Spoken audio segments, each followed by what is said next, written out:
প্রিয়তম স্বামী, সালাম নিও এবং ভালোবাসা। জাহান ভাইয়ের হাতে একটা চিঠি পাঠিয়েছ। চিঠিটা পড়ে বেশ কিছুদিন পর ছিঁড়ে ফেলেছি রাজাকারদের ভয়ে। কারণ রাজাকাররা 24 ঘন্টা আমাদের বাড়ি পাহারা দিচ্ছে তোমাকে ধরার জন্য। তোমার দ্বিতীয় সন্তানের বয়স যখন 6 দিন, তখন তোমার চিঠিটা পাই। তুমি লিখেছিলে, আমি বেঁচে থাকি, তোমার গর্ব, তোমার স্বামী। বাংলাদেশকে ছিনিয়ে আনব। আমি ছুটোছুটি করতে থাকি, প্রচণ্ড কষ্ট বোঝাতে পারবো না। আমি যেদিন তোমাদের বাড়ি থেকে আমার বাবার বাড়ি আসি, সেদিন ছিল 14ই জুলাই। সেদিন তুমি বাড়িতে ছিলে না। বুঝেছিলাম তুমি অস্থির আছো এবং বেশ কয়েক মাস ধরে লুকিয়ে থাকছো এবং অস্থিরতার মধ্যে থাকছো, কিন্তু আমাকে কিছু বলো না।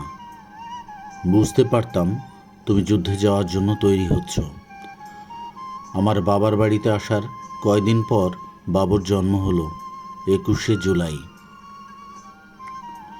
আশা করেছিলাম তুমি আসবে, তার বদলে এলো চিঠি। আগামীকাল আমি শ্বশুরবাড়ি অর্থাৎ তোমাদের বাড়ি যাব। রাজাকারদের অত্যাচারে জাহান ভাইয়ের মাধ্যমে খবর পেতাম তুমি বেঁচে আছো। ওখানে খবর পাবো কিভাবে, তাই লিখছি। তোমার 2.5 বছরের বড় ছেলে সবসময় পতাকা হাতে নিয়ে জয় বাংলা বলতে থাকে, আর রাজাকাররা ধমক দেয়। আব্বা ছেলের মুখ চেপে ধরে। ছেলে ছটফট করতে থাকে আর বলে, নানু আমাকে ছেড়ে দাও, এবং বলে, বাংলাদেশ জয় হোক। রাজাকাররা আব্বাকে বলে, তোমার জামাই তোমার বাড়িতে আসে, তোমাকে ধরিয়ে দেব, তোমার বাড়ি পুড়িয়ে দিব। এই সমস্ত কারণে আব্বাকে পাঠিয়ে দেওয়ার সিদ্ধান্ত নেয়। আল্লাহর কাছে দোয়া করি, দেশ স্বাধীন করে ফিরে এসো সুস্থ দেহে।